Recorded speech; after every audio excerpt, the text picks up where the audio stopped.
Okay. Thank you, Elaine. Welcome, everybody. Happy Sabbath. I'm so glad to be here with you. This study originated from Elder Tess's study from July 1st of 2022. She talked about contraception, abortion, and the Supreme Court. So I kind of got curious.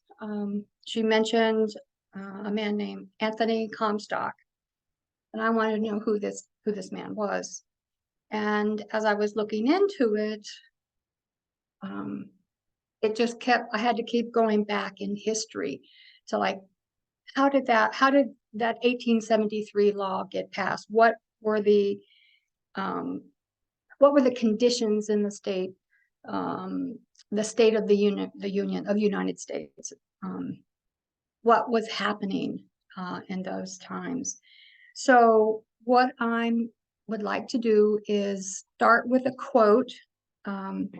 One of my sources was a book by Linda Gordon, and it was called The Moral Property of Women. And so I used her a lot along with a couple other books. But I wanted to put up a quote and get your input, your thoughts about it. I thought it was a really profound quote. So the first part I did put up on the board. I'm not sure everybody can see it, but I'll read it. It says, systems of sexual control change as women's status changes. The other part, and then it says, need the S here. And then it says, they reflect and affect each other. Then she goes on and says, there's a strong connection between subjugation of women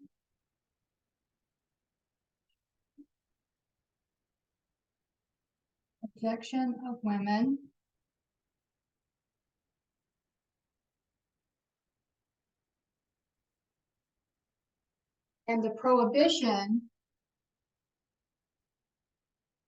of birth control.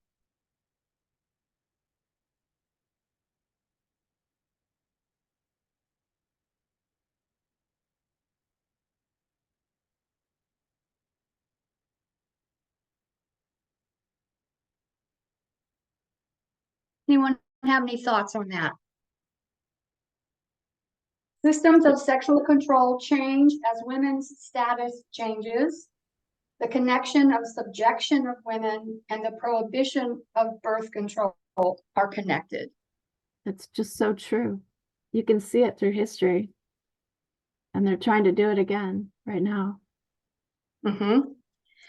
The other part of this I left out, I'm sorry, it says, and the latter, the prohibition, controls the former. And we see this, right? Yeah. Snowball. Thank you. Anyone else?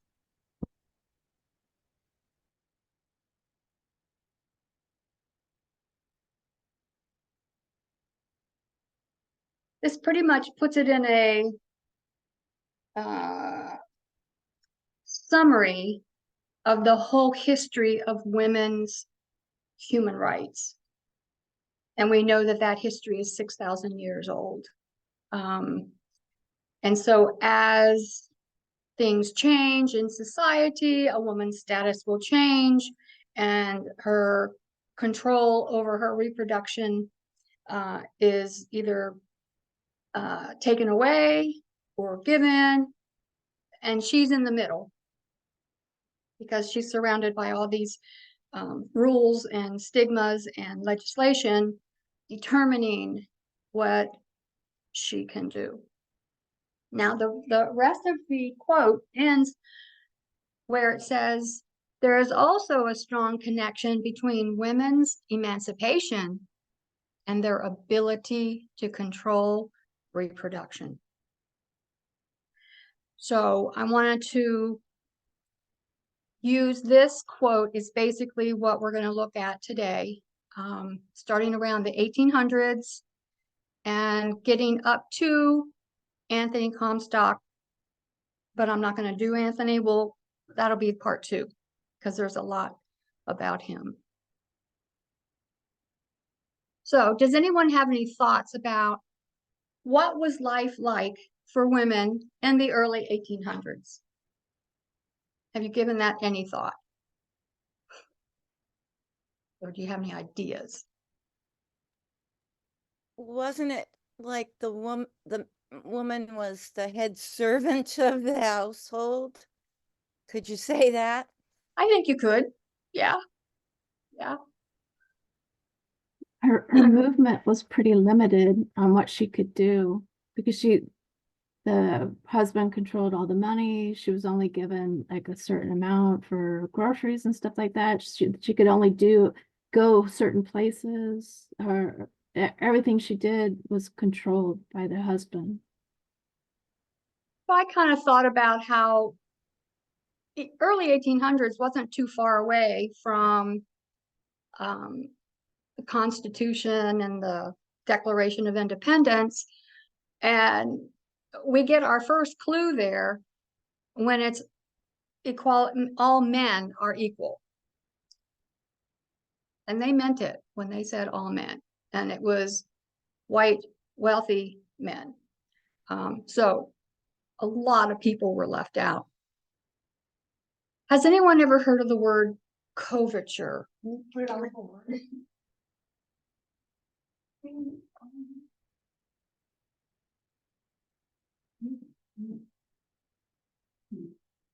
Coverture. Anyone heard of that? No, I hadn't. I haven't. That's That's new to me. I know. I had no idea, right? I was like, okay, what is this? So that? I'm going to share. Okay. It is the legal status of a married woman. She's considered to be under his protection and his authority. And it comes from an old French word that means to cover.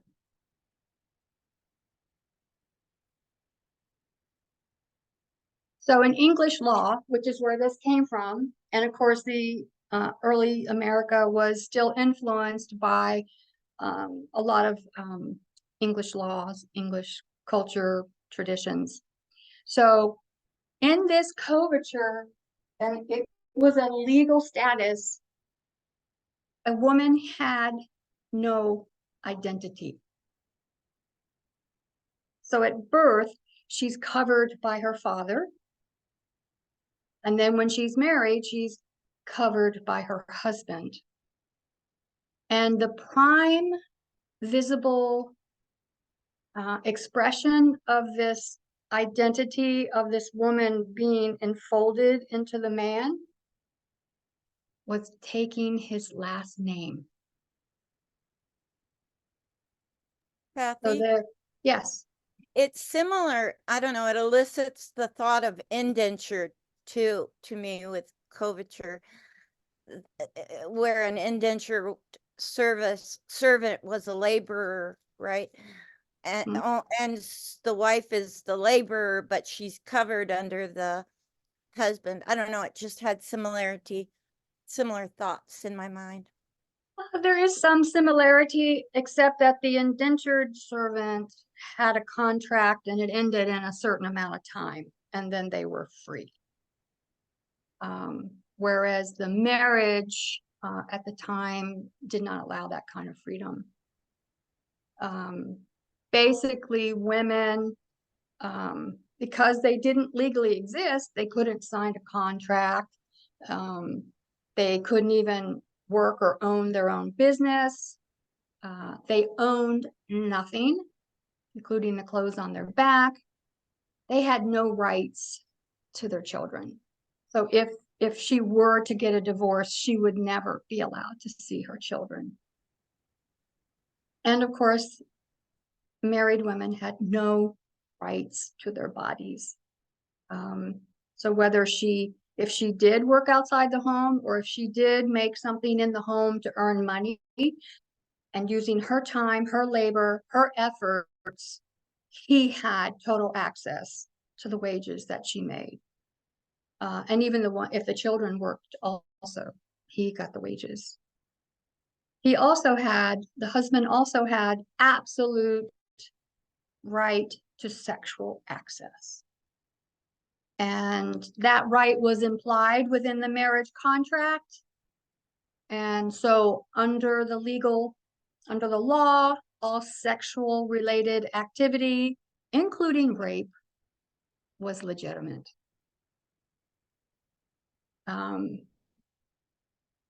I read some of the marriages that women were experiencing in this time, and they were awful in their stark horror of how they were treated sexually within the marriage. Just the repeated abuses. And I don't want to go into any detail, but it's bad.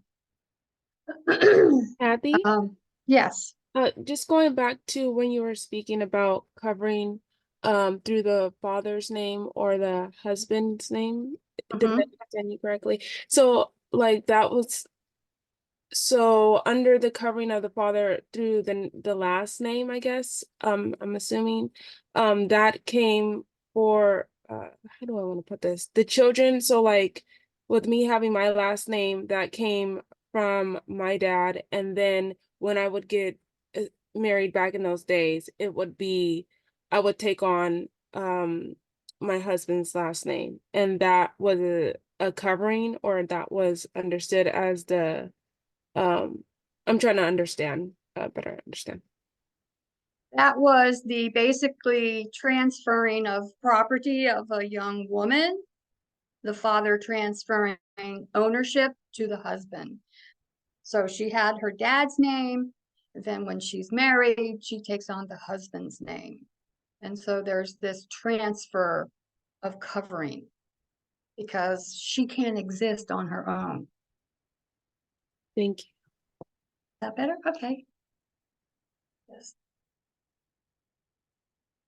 So within this marriage, you could say the husband had total mastery. He was the master over this other fellow human being. It made me think about the terminology that we use in describing rooms in a house in the modern times. And I think I know where these come from now, because we say there's the master bedroom. And that really struck a chord while I was making, working on this study here, that he indeed was the master of the house. He was the head of everything. And so, of course, the master would have a bedroom. There's no mention of her, right? So now I've noticed in real estate that they call it the primary bedroom. They've been removing that language. So another control that men were allowed. Okay, so he wasn't allowed to kill her, but he was allowed to beat her, as long as he didn't beat her to death. And that was, again, legal. It took a long time. I think, well, marital rape wasn't changed in the United States till like 1980s. And now, and then it took a while for domestic abuse. I think that was in the 70s. The movie way back then called The Burning Bed talked about domestic violence on a large scale. Kathy, it Yes. seems as though, marriage, how God intended it to be, it's become so distorted that it's almost like a metaphor for conquest when you get married. You know what I mean? Mm-hmm. The way that she made the law, had the law like that. Well, and who were making the laws? The men. Exactly. Yeah, So we see patriarchy dripping everywhere. yes. And it was, and my point in wanting to go back was to see what it was like to live back then, and then to appreciate how these things did change and why they had to change, and this constant struggle between control and freedom. And so, the great controversy, right, on the macro level, and then it comes down on the micro. So basically, now, not all marriages, there are always exceptions to these things, but there were some nice marriages, there were some kind husbands, they had good relationships, but the majority at that time was not that. Now, back in that time, how did a woman know she was pregnant?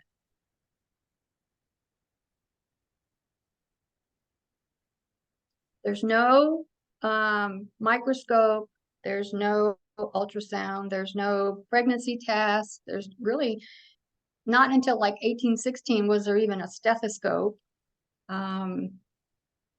Menstrual cycle? Missing your menstrual cycle, maybe, or feeling ill? Okay. What about Anyone- what about midwives? Were they took an active role in helping the women? Yes, the midwives did have a role, a very important role, but there was no scientific, absolute method of knowing a woman was pregnant. In that day, they had this belief about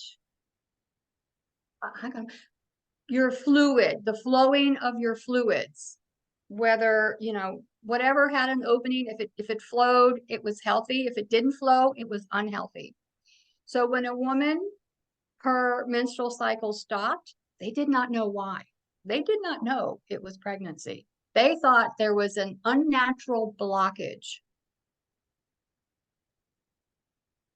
So what they ended up using as the standard to know they were pregnant was what was called quickening. Has anybody heard that term? Yes. But I'm not sure if I know the right definition. Okay. So I think they pulled it out of the Bible, because there's the quick and the dead.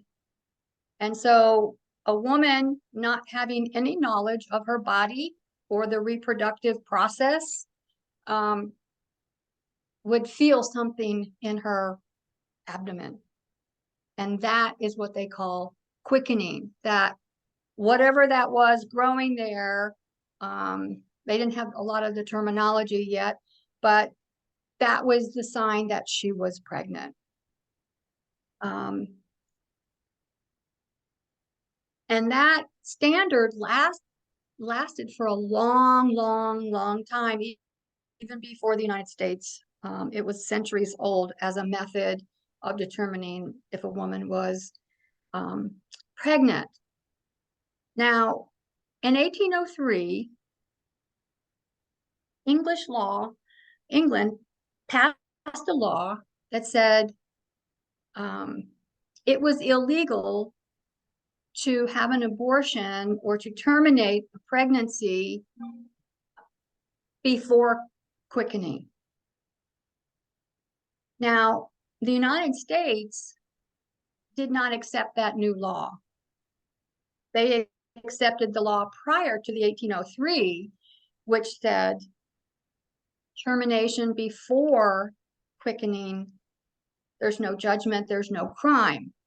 Again, their mindset is that they're unblocking the flow of the menstrual cycle. They didn't always know that that was going to result in the termination of a fetus. And they upheld that quickening doctrine for another 50 years. So the quickening then became like the scale of justice. Anything before quickening is not considered a crime. Anything after quickening is considered a crime. And then that's when you would get the state punishment and then the religious condemnation. So the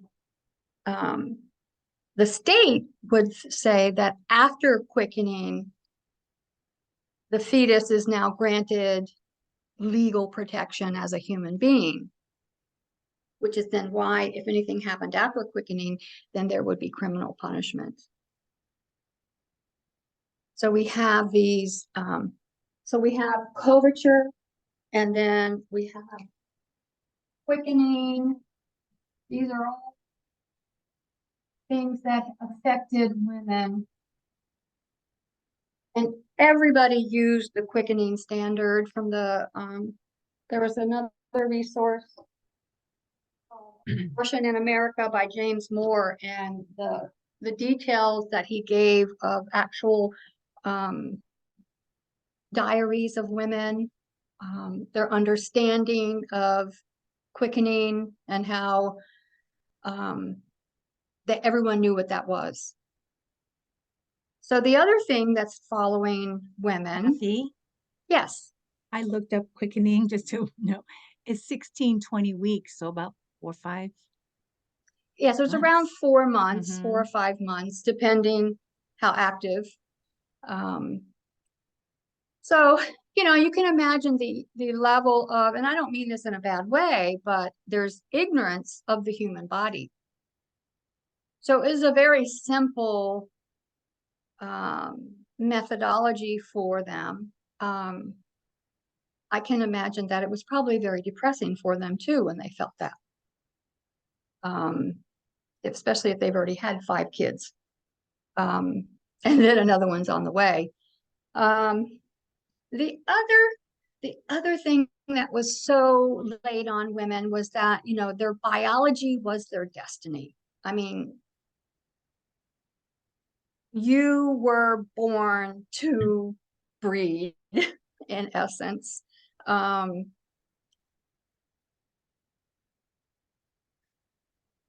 it was just, you had no choices. That was your lot in life.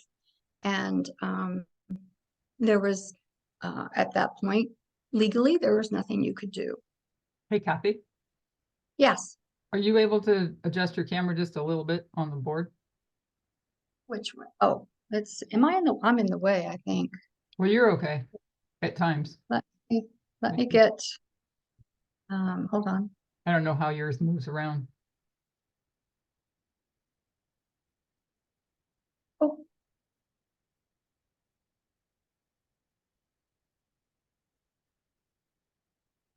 Let me, Does the camera, can you move the camera itself? I don't know how it works. yeah, Where it goes up a little bit and to the right. Oh. Oh, the other way. I probably should have said my right.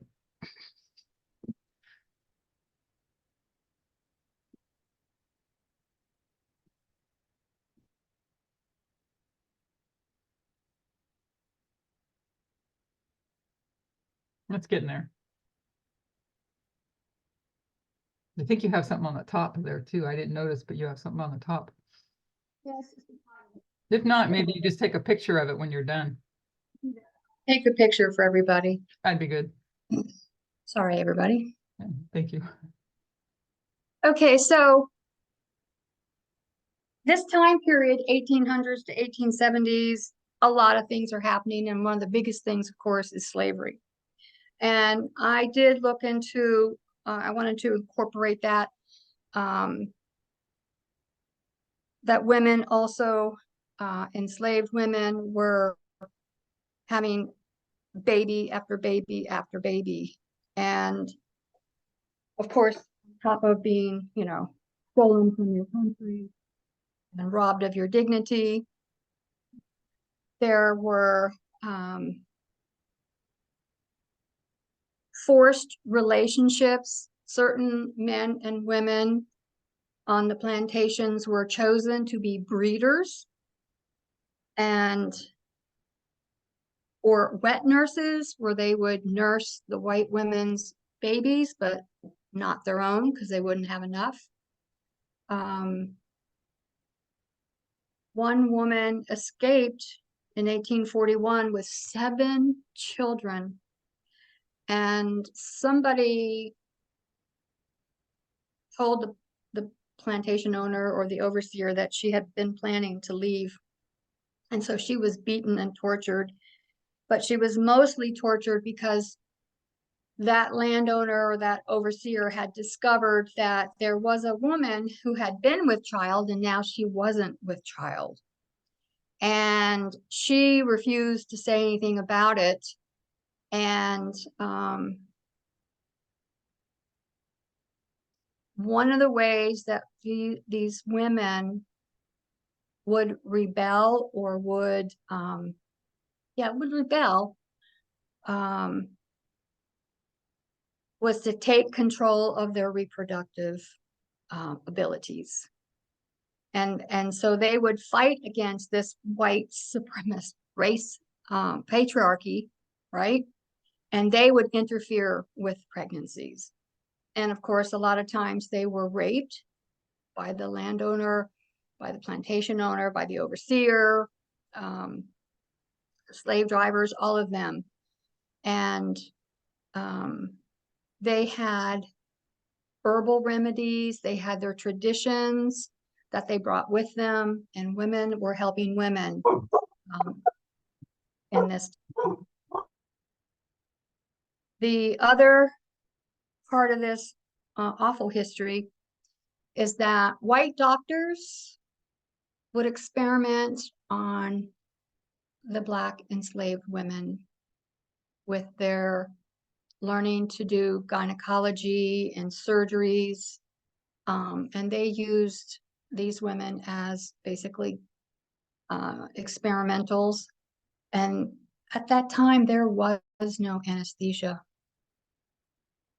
And it was horrific. So there was an underground, what they called it, womb liberation. And they would help each other to interfere with these pregnancies. But there's a lot more to the history of women and being enslaved. And that was a book written by Angela Davis that she goes into more of that. So there was one woman in 1759, she had 12 children in 23 years. Only 3 survived to adulthood. That was extreme, but it wasn't beyond the norm. I think the average number of children at that time was around 7 or 8 children.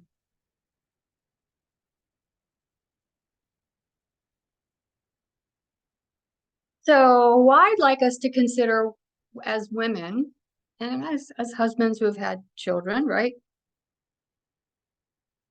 How scary was being pregnant in that time when there really weren't any medical knowledge, no understanding of how the body worked,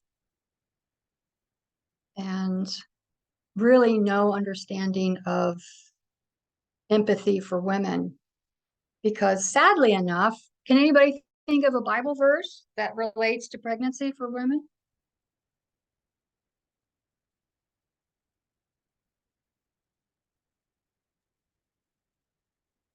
Be fruitful and multiply. There's one. There's another one.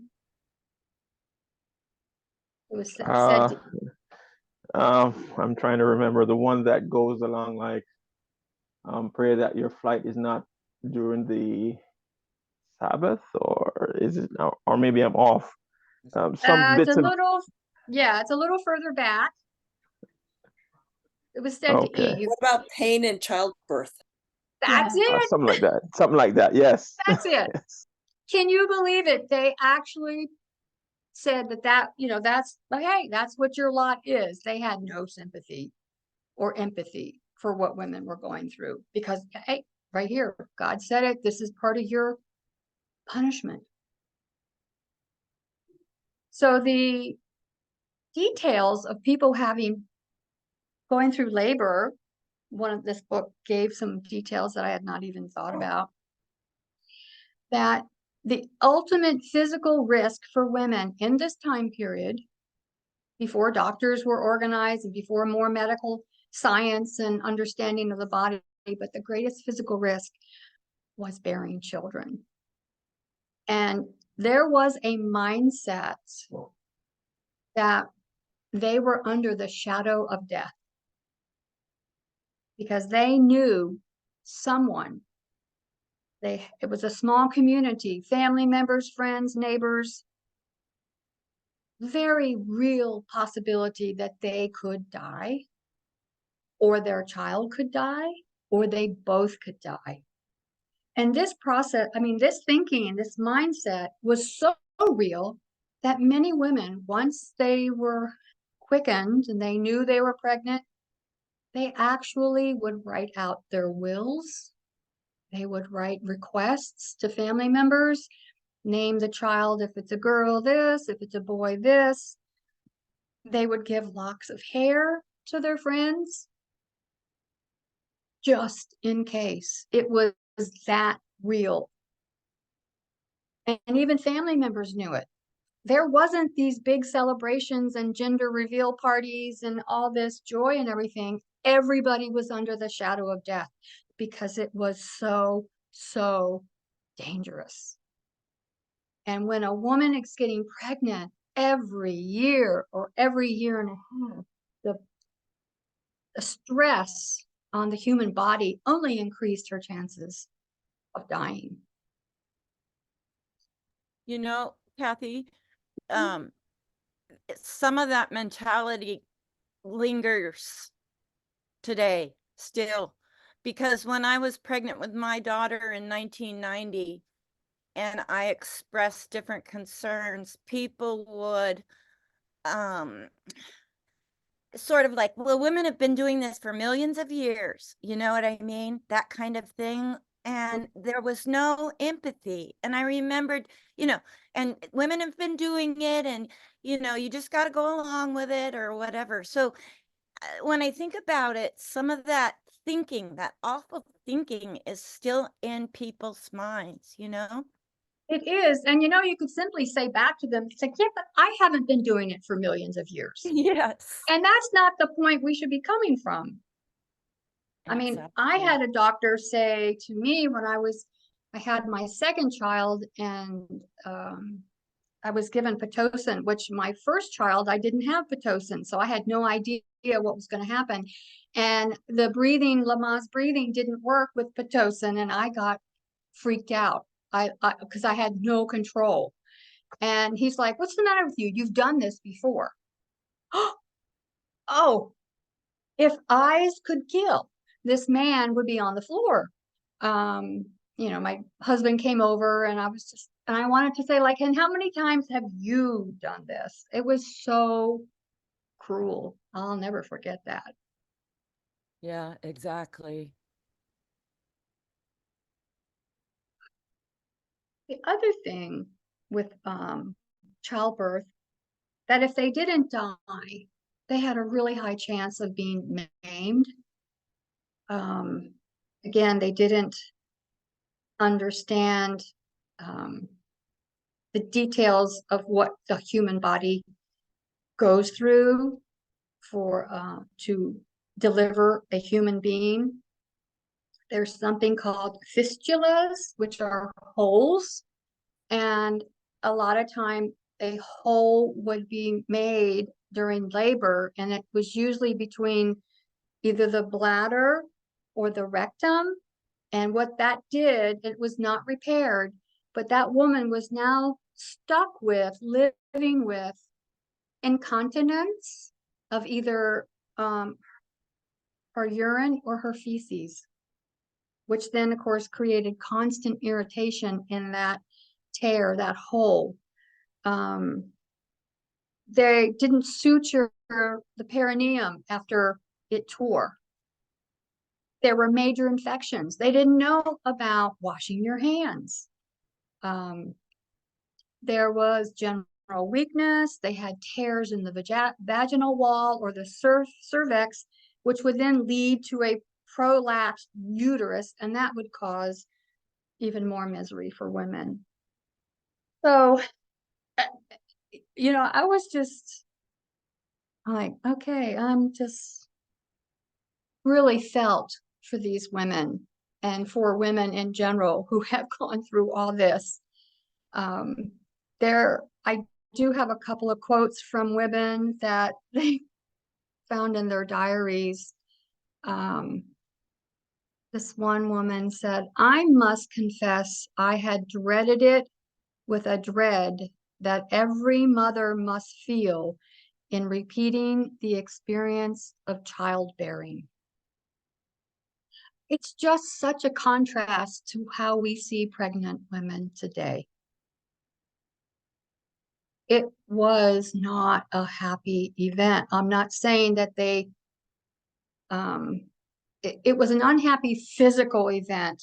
I'm not saying they didn't want their child or they didn't love their child, but the process was unbearable. Again, there's no anesthesia. There's no that block with that, what's that block called? Spinal block. So they really did fear the pain of child labor. They didn't want to go through it alone. One woman, I think she must have been an author, or could have been an author. Her terminology was the almost inconceivable agony she ever lived through during her day-long battle with 1,000 tortures and thunders and ruins in delivering her firstborn. I mean, the words in her description of this absolute horrible, painful the first one's always the hardest, I think. But some of them called it oceans of pain and continents of fear. I mean, they were just totally overwhelmed by the whole pregnancy and labor experience. And then on top of that, they were given Bible verses to, you know, to get them through it, supposedly. So, yes. In Nepal, the women, I guess it's really a significant amount of women have prolapsed uteruses, like you were talking about, to this day. And in that culture, they're just treated as if they have leprosy or something, and it gets infected and it smells, and they're kept apart from the regular community. And it's usually from them also having to lift heavy, you know, manual labor. Yeah. Too. So it's awful. Well, and you know, it's not, this is a global, universal thing for women, and there are places that it's still unbearable to have a baby. There are still places where you have that baby and you put it on your back and you go back to work. And I think about these women, and again, you know, I'm focusing on the American history, but I know it's universal. But imagine having 5 children and you're having your 6th one. This is why they had such a tight relationship with their friends.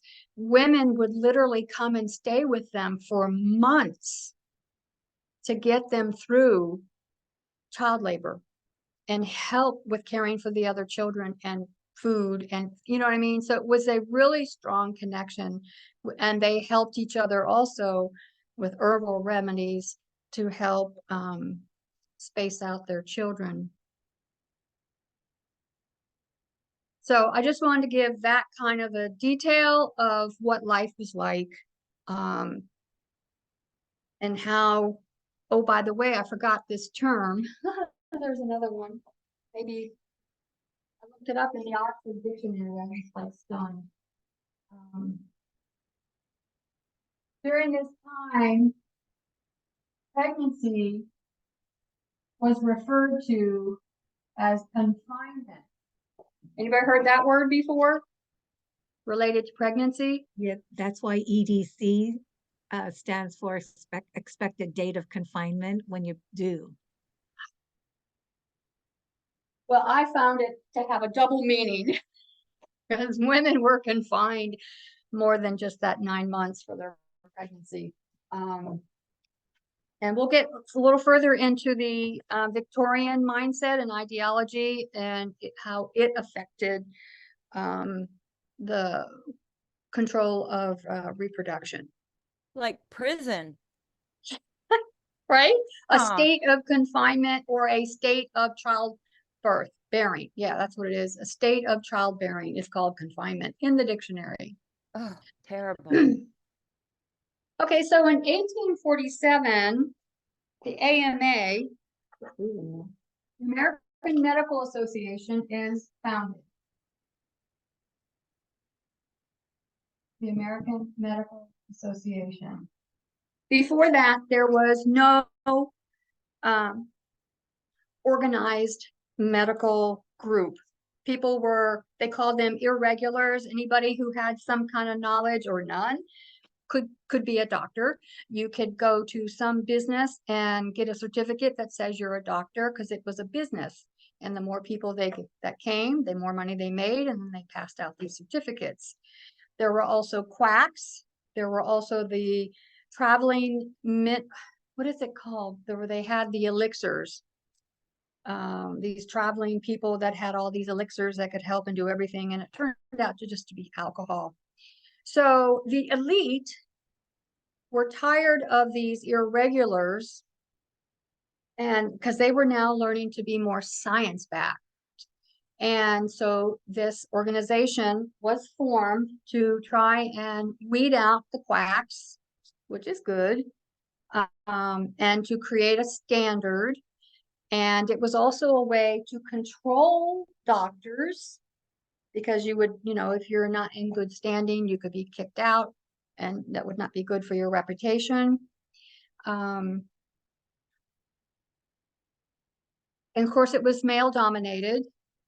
And one of the things that they worked on was actually to weed out, to remove the midwives. They wanted to be the authority because they have medical training. And so, but they didn't have as much as they thought, but they were in that, patriarchal doctor knows all kind of mindset. So they started to launch a criminalization campaign against abortion and female abortion providers. It was then that they got the help of the legislation because they were wealthy, they had contacts. And so they presented their case to the legislatures, and they started to ban abortions. Now, mind you, before that, this is 1847, so for hundreds of years before that, there was that standard of quickening, and they are now saying, no, that standard, we're not going with that standard anymore. So they attempted to train men and get them more to the scientific model, created the rules, certifications, and licenses and things to create this cohesive group of medical men that would then connect with legislation. And again, this is men working with men. So the first wave of abortion laws began around 1821, and they were going for the herbal, they called them poisons, and they very well could have been poisons, but pretty much the tradition between midwives and families and between women was that they used herbs and they knew what herbs worked. So the laws went after the doctor or the herbalist, and the woman was immune. So this is in the beginning. So here we're now, they're creeping in to this again. We're going to control the reproduction of women. So they were trying to raise the ethics of doctors, which is themselves, and to elevate their opinion and authority so that they would be more respected, and they would tamp down the knowledge and experience of women midwives and of your own understanding of how to take care of your own reproductive rights. They went after the quickening doctrine. They were claiming that it was just a normal step in the gestation process. It was not this big pivotal moment. And they developed this moral opposition to abortion at any stage of gestation. But they had competition still from the, quote, irregular doctors, the ones who were not in the AMA. And so they really got nervous because of the competition. People were openly advertising these irregulars for abortion assistance. And so that's when they really put pressure on them and went to the state legislators. So in 1840, Maine was the first state to make abortion illegal, whether it was before quickening or after quickening. So that, I'm sure, was shocking. And basically what that did was, as these laws were created, it just made something that was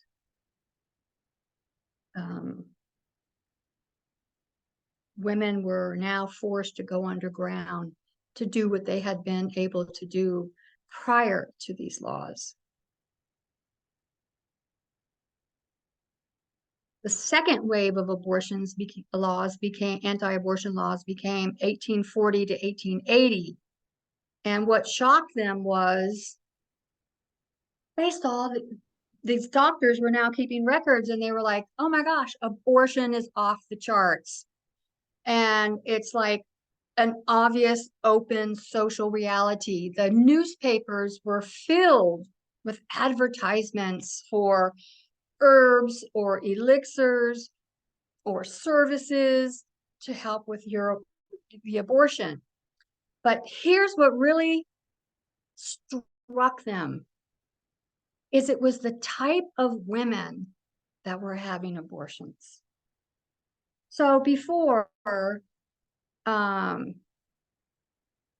women, it was the single women, they had been seduced and they felt sorry for them. And so they would help them because, you know, they're women, they're weak, they're susceptible.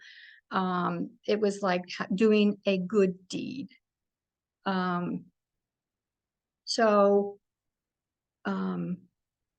And also what happened in the 1840s is that the newspaper started picking up abortion stories, especially failed abortion stories. So it's like the press and then the legislature and the AMA, they're all zeroing in here. There was a journal called the Boston Medical and Surgical Journal of 1844. They noted an increase of openly practicing abortionists, and they were even sought after by married women. And this was what was freaking them out. Not that it was the single women who had, you know, some kind of a mistake and got pulled in. It was now married, quote, respectable women. And he went on to decry the fact that the Christian America, here we go, Christian America would tolerate such a practice. So by the end of the Civil War, it was the married women who were getting the abortions. And then they noticed the decline in the birth rates. And it was the native birth rates, okay? That's what really, they're like, okay, they believe the Catholic immigrants and the immigrants as a whole refrained from abortion. But now it's married, Protestant, white, middle class women can't have this, cannot have this. So one of the men who was very, very strong in his moral opposition to abortion, his name was Horatio Storer, Storer. And he really was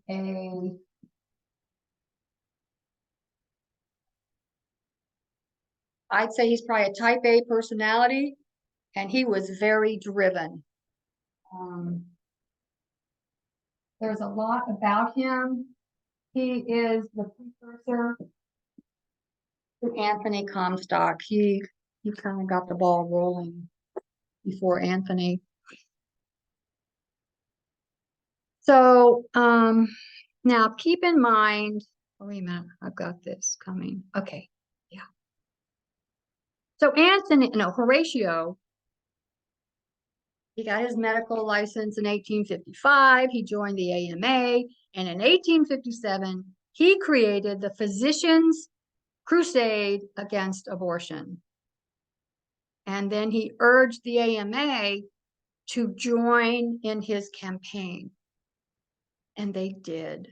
And this is when it changed from a Physicians Against Abortion practitioners to a moral campaign against abortion. And this was the pivotal moment in history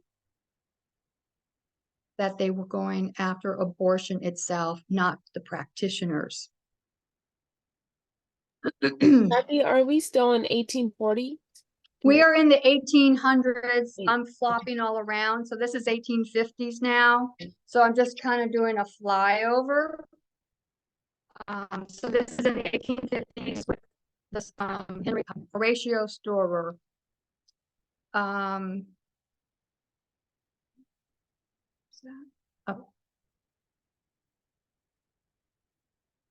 So he is in line with the AMA in stating that he wanted to establish physicians as the leading authority.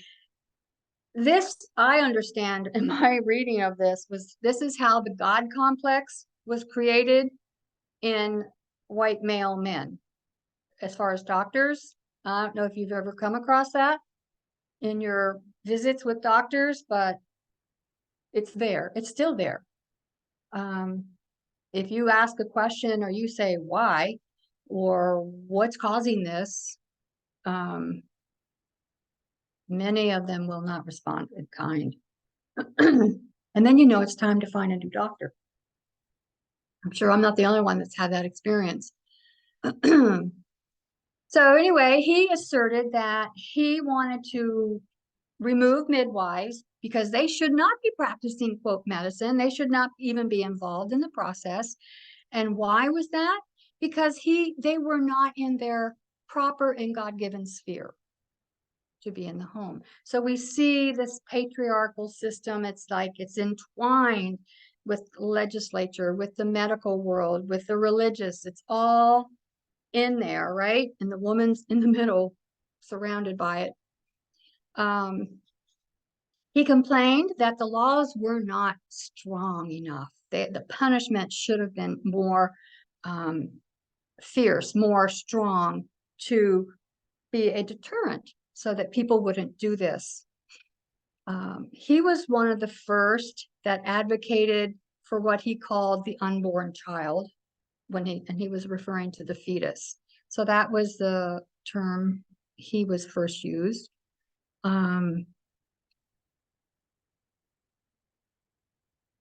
So previous legislation went after the practitioner of the abortion, not the woman.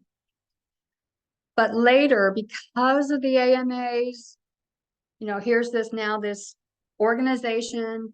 10 years later, it's been in existence for 10 years. Doctors are joining, they're getting to be, you know, their reputation and their authority is increasing, and they're doing it themselves. They are self-campaigning to create this.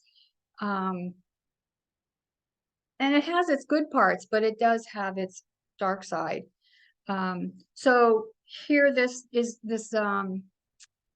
official policy regarding abortion is spread throughout the United States. And by the way, also the telegraph, you know, came in the 1840s, but there was also an industrial revolution going on, and the printing press increased its capacity, but also the ability to make cheap paper. And flyers and booklets and books were being printed in the millions. I mean, so it was very easy now to disseminate information. So anyway, so the AMA is promoting themselves, creating this new doctor role and authority. And after that was published as its official policy, the state of Connecticut passed the first law making it a felony, holding both the woman and the physician responsible for this criminal act. So the doctors have gotten success, and then that law from Connecticut was the template and was used by other states.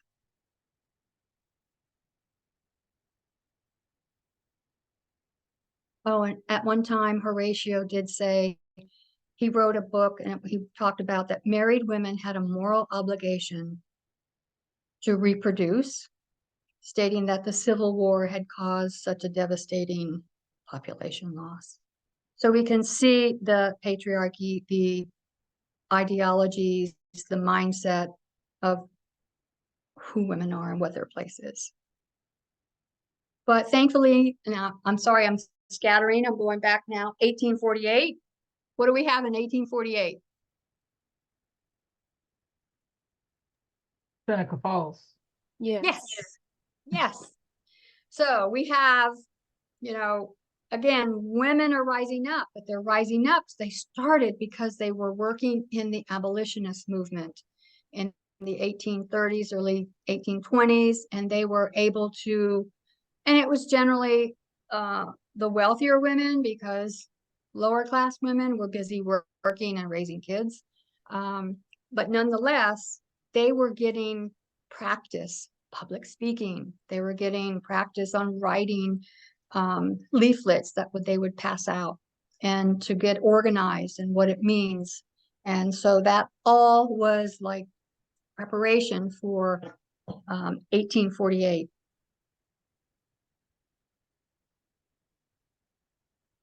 So we have, in that period of 1800 to like 1870s, we have the Great Awakening, we have Industrial Revolution, we have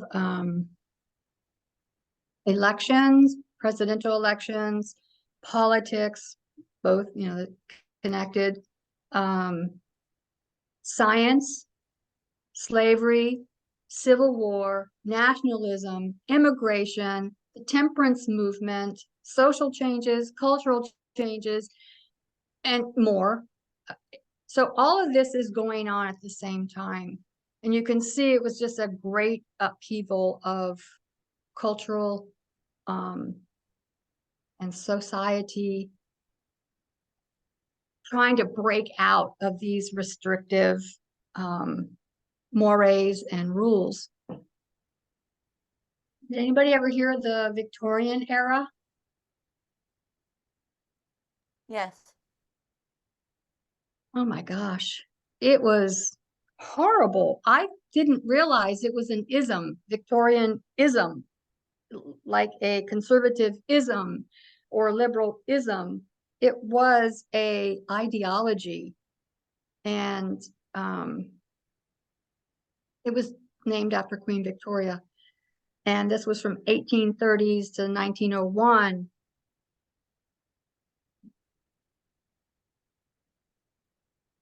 This was basically a form of sexual repression. I don't know if you've seen any of the movies in the day, when we watched movies about the how stiff and everything was covered up, okay, because that's what, you know, respectable men and women would do.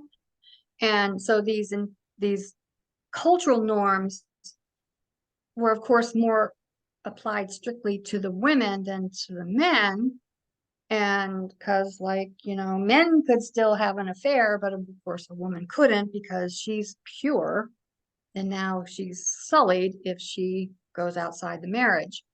Very So prudish behavior. prudish is the word. Exactly. It's even a term. Let me see where my pencil. Oh, here it is. There's this term called P-R-U-D-E-R, prudery. And so prudish comes from that. And yes, and it was one of the hypocritical eras of the country, because what they did on the outside was they hid everything that they did on their private lives. They were so against sexual activity, you had to hide it. You had to promote self-denial and chastity.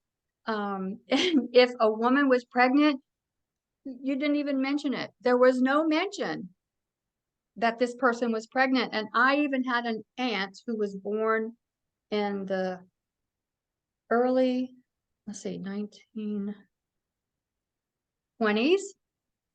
And she remembered seeing her aunt pregnant, and nobody said anything.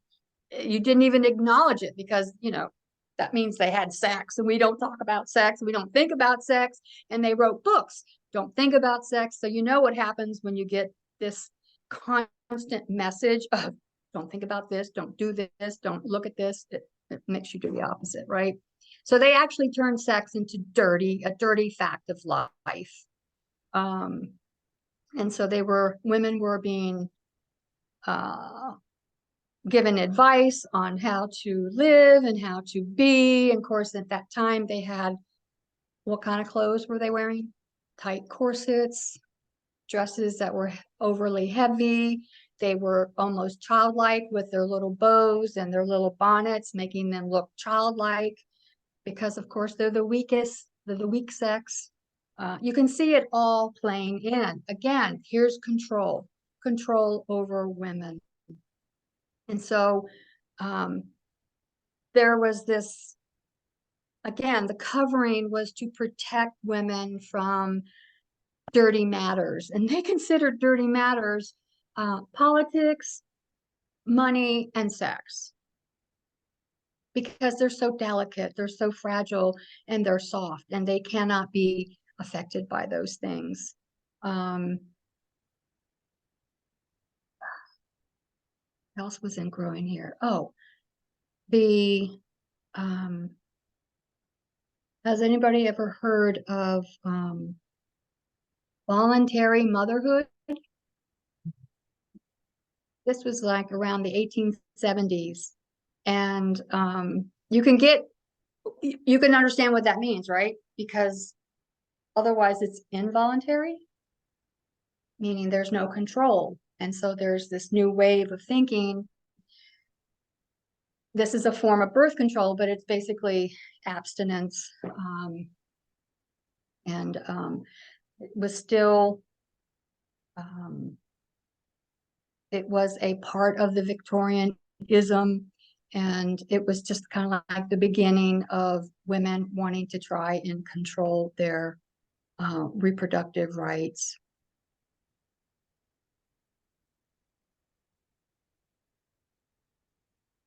So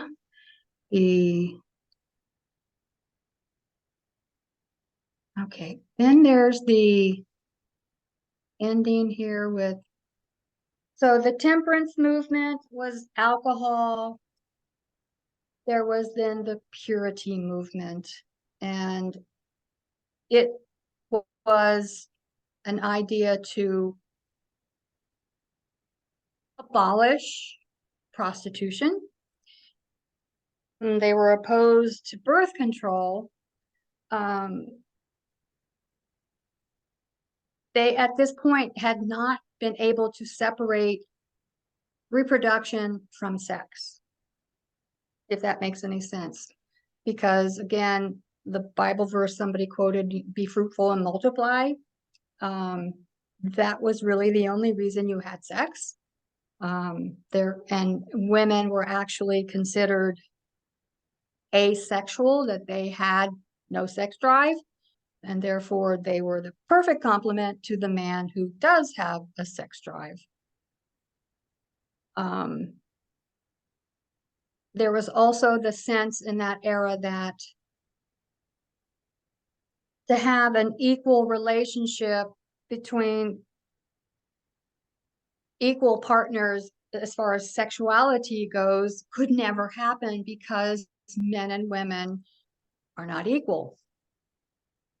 And one of the examples that they lived with was a man is a man, whether he's faithful or not. Think of this, okay? A man is still a man, whether he's faithful or not. A woman's activities were divided into two categories. She's either a wife or she's a prostitute. So you can see the control again, that, you know, she's confined to being a wife. And if you break away from that, now you are worthless. You have been labeled this thing. But men don't have that.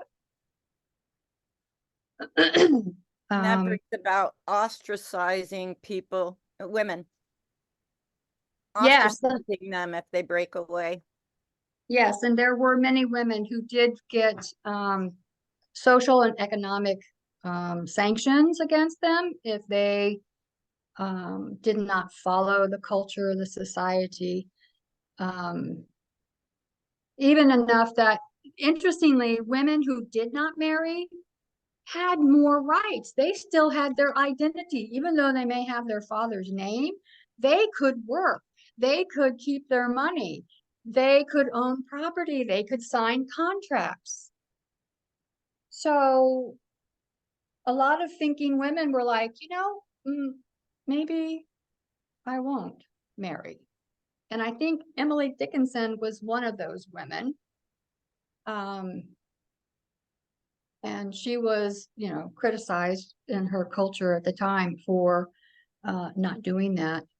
And that also was connected to later on too, if they were, the witch hunts would always go after the single women who had property and weren't going along with the program, in essence.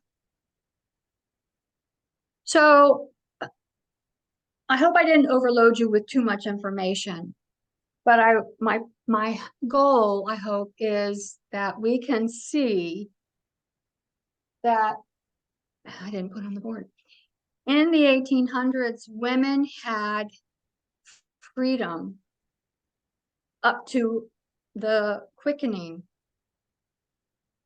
to control their own reproductive rights, even within that patriarchal system. And you can then see through the growing medical system, legislation coming together with that, and these are all then combining to now go after a woman's freedom to control her reproductive rights. In fact, it looks like to me sometimes that the woman is in the middle, and then there's all these things of society surrounding her, the religious, the medical, the legislative, cultural norms, society surrounding women to keep her confined. With that, I'll open up for comments, questions. I have a thought that came to my mind with some of what you were saying. Just a question, maybe. I don't know if we have the answer. Maybe you've looked at it, but when a man, because a man could have an affair and he's still a man, but I started thinking about how many different love childs would be out there, and then I thought, why do they call them love childs? Yeah. You know? Yeah. Yeah. Oh yeah, that's mm-hmm. That's not a really nice way of putting it, in my opinion. No, and because that's how it first came to my mind, is like all these different love child. And I thought, wait a second, why do they call them love childs? Oh yeah, I mean, see again, there's the contrast because it's created. Oh yeah, okay, good point. That is a really interesting point, Elaine. My mom was born in 1926 and she was called a love child because she was illegitimate, which was, quite something back in that time. Oh yeah, boy, the punishment was hard. Was she sent away? Yes. Mother Ah, did not want to give her up.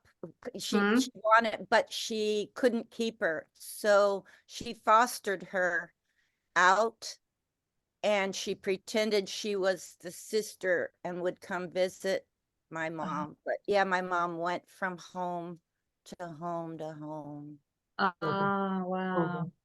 Yeah. I wonder if her mom was actually sent away to have the baby somewhere else because that was another thing they did.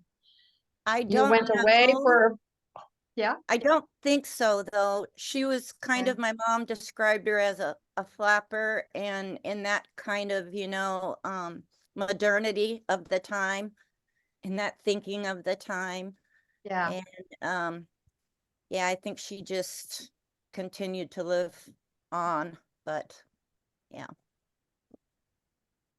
There was actually in the 1800s there was a group called the Free Love Group. They didn't get national, but they had interesting beliefs. They resented the Christian established churches because of their power to dictate laws, and they didn't like the constrictive and how these churches create restrictive social and cultural norms in a secular state. So basically they, church and state, they didn't like that. What else? They were opposed to legal marriage and clerical marriage, but they lived as if they were married. And of course, these small groups of this thinking were dominated usually by men, but it never grew to a national level like the suffragists or the moral reformers of the time.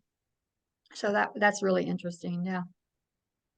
Sounds like they were the start, and the hippies just kind of advanced that thinking. Yeah. Yeah. That's what I thought. It's just really interesting that really things have morphed. It's kind of like, remember people say, well, nothing's new. It just comes in a different package.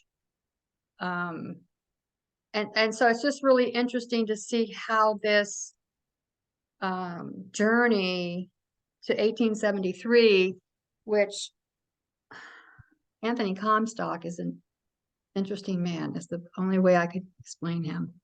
But that I'll pick up on another time. But anyway, it's just this opened my eyes to so much of how tight the patriarchal hand is and how hard it was to fight it and why it took so long. Excuse me. And you can see steps forward and steps back and just so much suffering for women that you really appreciate the suffragists and those ones who stood up against the policies and cultures of the time. Yeah, I'm ashamed when I think about what we know now, because I was growing up during this, the 60s and 70s, and sort of was transforming as these ideologies were coming about, but then you begin to take it for granted because we came away with so much, we thought, right? We'd come so far, and you just think Roe versus Wade it never crossed my mind until entering this movement and our understanding that it would be overturned. And so going to your quote, the systems of, on the back behind you, the systems of sexual control change as women's statuses changes. So are we saying from that, I'm making sure I'm not backwards, but because we know that the feminist movement did not succeed, right? There's been so much backlash against it, and radical feminism kind of lost its path, and liberal feminism sort of took over. So are we saying that men were still believing that women had too much power? Looking at Hillary running for president, maybe even Biden's vice president today. And so due to their power growing and seen in the eyes of men, that is when these stringent laws then come in to subject women and put them back in their place. Does that make sense, what I'm asking? I think so. So like today in the 1800s, the system changed. Okay, the women really for hundreds of years had freedom to deal with restoring the flow of their menstrual cycle, not realizing they were terminating a baby. Eventually, that's when the standard of the quickening came, because before that they were just like, it could be either way, but until you're quickened, we don't, you're not considered pregnant. So they had very little control, sexual control regarding that. They had the quickening standard. And I think they said, this quote said, they reflect and affect. So if the control increases, the status of women are affected. If the status of women is affected, it's reflected in the less control of sexual reproduction. Does that make sense? Yeah, I get it more clearly now. Thank you. Because it can go both ways. It can be a positive loosening, or it can be a negative control, but it reflects and affects. And then the prohibition is connected to the subjection of women. And so more prohibition, more subjection, less prohibition of birth control. Yes. Thank you, Kathy. Just a thought, Kathy. How are you? Good to talk to you. Thank you. And thank you for your study.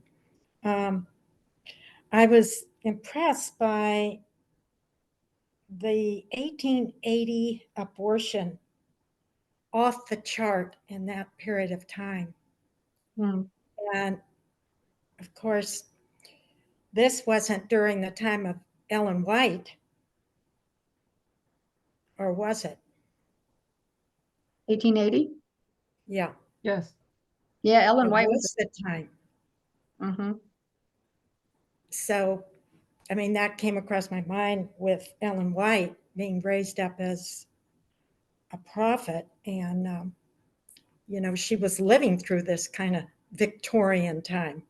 And what her thoughts, though, at that time, of course, this was not relative to what you're saying right now, because it was a Puritan type society then. Yeah. Very Victorian. The Victorian era was from 1837 to 1901. Yeah, and she died in 1915. Yes. So, I mean, it was an intense social part. I mean, not everybody were Victorians, but a good part of the country was. And they had their religious, ideologies, nationalism, all of that just rolled Yeah. up into this thing. And it was the women were at the focus of all of their thinking. And I'm sure women who were alive in the 1830s and 40s were shocked when the Comstock law was passed. Wow. I mean, they saw it coming, right? Yeah. Yeah. Things and the states, this was all states, okay? So each state would have their own law, and then the Comstock law was the federal law, Mm, okay? So that was the big right. difference, okay? And so that's a pivotal point there.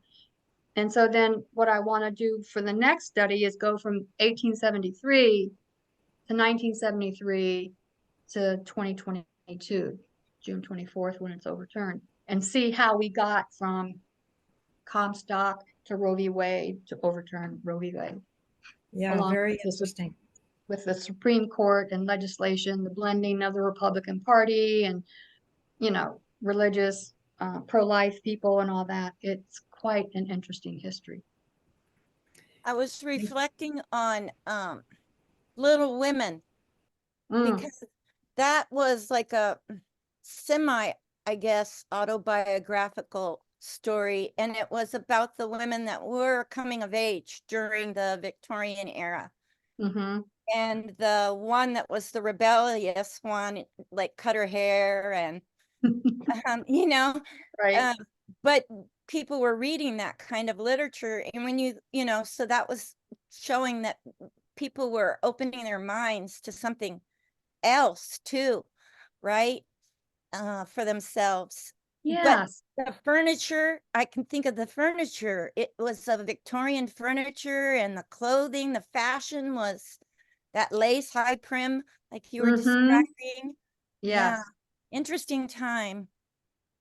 Yeah, there's the Great Awakening in the religious thing, but the movement there in the early 1800s. But when you see the women slowly getting, like, they join in the abolitionist movements, they join in the temperance movements, the whole point of that was it helped them to have a political consciousness. And then that turned into the personal is political. They were living that without realizing it, and they started to stand up for their rights, and they were standing up for the rights of the enslaved. So that, that's not right. This is personal to them, and it's now political. We're helping to get this abolished. So there is an awakening of women's consciousness. But look how long it took. 1848, they wanted to get the vote. And when did they get it? 1920. You see the hand-to-hand combat going on. We still don't have the ERA. And we were just a few states from having it passed. And that was 1923 when I think that first ERA amendment was submitted. So it is a huge battle, bigger than I realize. It really is. It really is shocking that we don't have the ERA, and people don't even care. Right. They just, you got enough rights. It's not. Yeah, they think that women have come a long way. Yeah, We baby. don't have any. Yeah, exactly. And yet we don't have anything on paper. Right. In Nothing. the laws, nothing. No. It's just implied. Oh, you have rights. Look at you. You're, this and that. I also want to make a comment when you were talking about doctors having the God complex. I always had that problem when I'd go to the doctors. If you ask them questions, or if if you're well informed and you seem to, share opinions, and they're just, they're not very open. So I found myself looking for doctors that had a better bedside manner, that was just because they were more up to, listen and open to new ideas and things. Right. I found a couple doctors, and what really impressed me, I could tell I had a good doctor, was that he, first of all, was introduced himself, shook my hand, how are you doing? And we talked, and then he got out his pad and paper and he took notes Yes, of what I was saying. And I was like, oh, yeah, yeah. he actually cared, yeah, The dismissiveness is so rampant. Yep. And then if you show up with just a little bit of knowledge, then it's like even worse. right, Which is not an uncommon thing for most women to experience. right, You know, this doctor's orthopedic guy, I was there last week and I was showing some kind of swelling behind my knee. And he goes, oh, well, it's probably just a Baker's cyst. And I'm, well, it hurts and when I walk and it throbs and he just left it at that. Just, wow, oh, it's just this. And I'm like, okay, yeah, I'm going somewhere else. yeah, it takes some Uh, ibuprofen. yeah. And so now he didn't explain. I want to go into, well, it shut me down because normally I would have gone, well, what's the cause? Because this is just a symptom. So obviously something's going on in my knee that's making me grow a cyst, Yeah, which is what is happening. There's some kind of a leak and the fluid from the knee is going in and making a cyst. oh, no, So, I just shut down after he just said nothing more. And I'm like, okay, fine. We're not going to talk about this. So Oh, I just gosh. left. But it's, yeah, you just keep your We, faith. as women, we've just learned to live with it. That's why we get more informed. Well, exactly. And back then too, and you can think about small community, how women would share with each other so much. And even in like when I was growing up and I lived in this small town for like 15 or 20 years, we knew who the good doctors were. And you Right, could, like, okay, you got a good GYN or you got a good, child doctor, like, yeah. And, so you go, you don't have to waste all your time. right. And now with being so separated and moving too many times, I guess, but, anyway, so it is I think more doctors there are an increase of They're getting better. new school doctors. Yeah. I think The they fun- find that they have to, because so many people, with the advent of the internet, so many people are informed. Yeah. And I think too, they're seeing that the mainline medical world has dropped the ball. Yeah. They Mhm. just kind of like, okay, here's my opinion. Here's what it is. Take this. See you in 3 months. Right. Next. And some are getting educated by Dr. Google when they go, before they go in and see the doctor. Right. And Well, that's such a big issue right there, is just the health, and for women, as we get older, we need better health care. And it's just so scarce to find good doctors and good doctors that are informed. And it's that's another big dilemma area. Mhm. Thank you, Kathy. This was awesome. Thank you so much. I think it was Missouri. I think it's Missouri. Just yesterday, the Republicans are trying to put it into law that women that if they've ever had an abortion, they will not be allowed Medicaid. You're Oh, I kidding. saw that. Yes. Ever. Oh Saw my that. goodness. Is That is just so crazy. Terrible. And the That's very ones total that need control. the help the most. Yeah. Well, they've already been denied because of Title 10. Yeah. No federal funding. I mean, it's criminal what they do. It is. Anthony Comstock would be happy. And it's all about maintaining their power, their power, their status, their control, and the fight to keep it is so amazing to be alive and witness this, Right. what they're trying to hold on to. Logina has her hand up. Yeah, good morning, Kathy. This was a Good morning. wonderful, wonderful study. Thank you. So, our daughter, she had 4 children. Well, she has 4 children, but all of them were home birth experience where she was in total control of Mm. the whole birth, Mm-hmm. the whole experience, the whole environment. She could make her room the way she wanted, whether it was candles, low light, and Logina and I, we were there for all the 3 of the 4 births. She can get into any position, whether it was squatting or on all fours. She had absolutely total control. And in Mm-hmm. one of the births, it was on a ball, on one of those big exercise Mm-hmm. balls. Mm-hmm. Yeah. And I would not say it wasn't painful, but what I would say was it was Let, less, because I'm retired fire medic, so I've seen births, mm-hmm. I've seen the pain that they go through. I was present for all 3 of Logina's birth, our own children. Mm-hmm.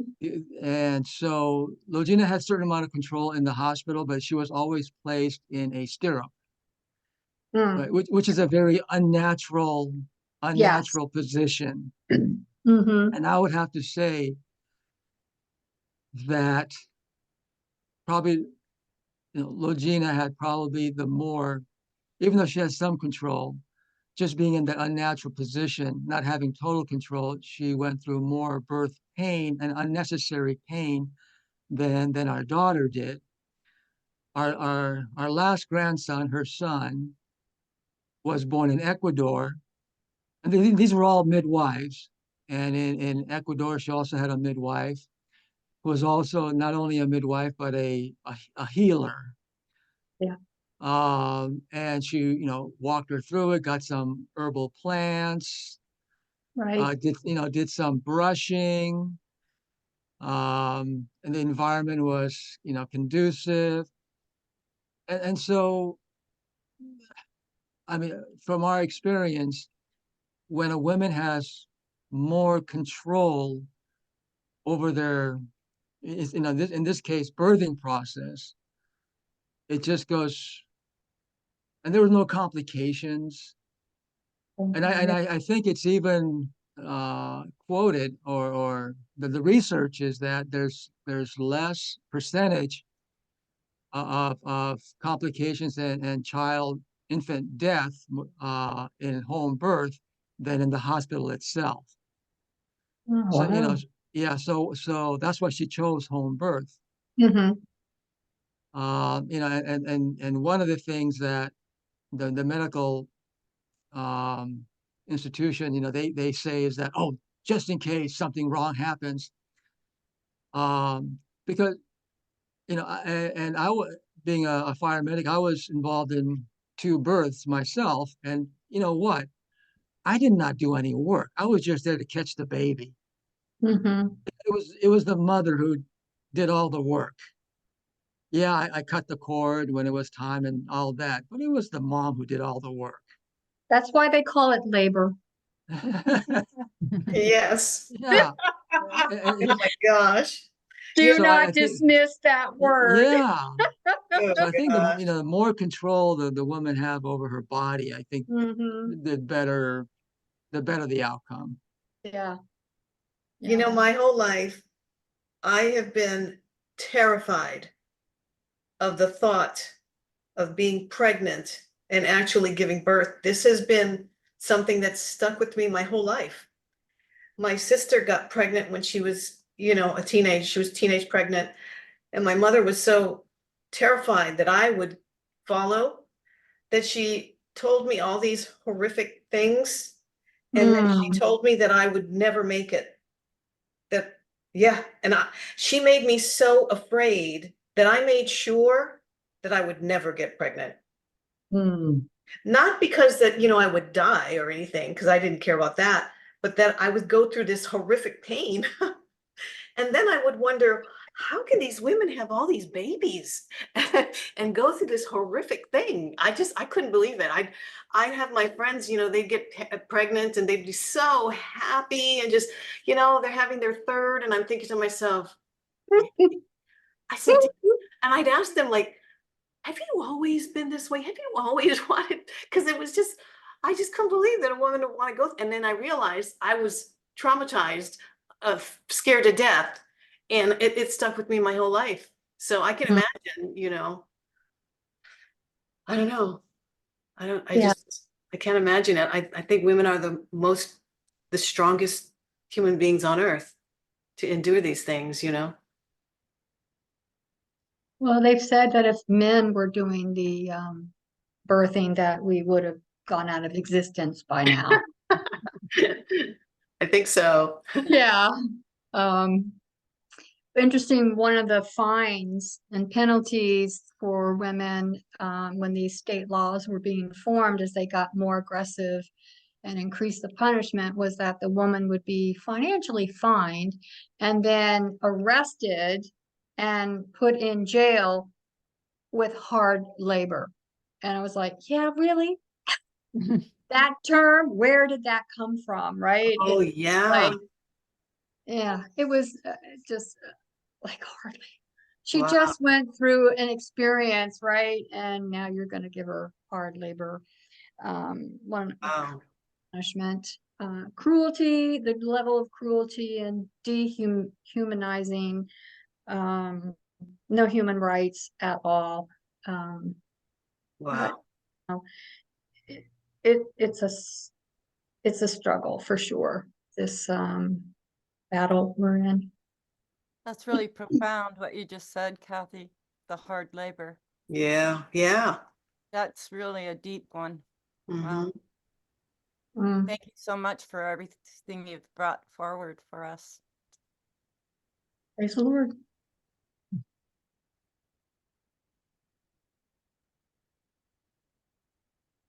Well, thank you, Kathy.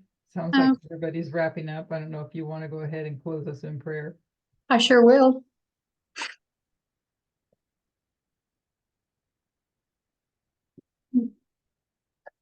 Holy God, we thank you for the Sabbath day. We thank you for the opportunity to gather and to study the history of women's rights, the history of a great controversy in a microcosm of American history. It's also a universal battle. We understand that, Lord. Help us to understand how this history helps us to understand the present and to understand the future as we approach the Sunday law. Bless us and keep us the rest of Sabbath day. In Jesus' name, amen. Amen. Amen.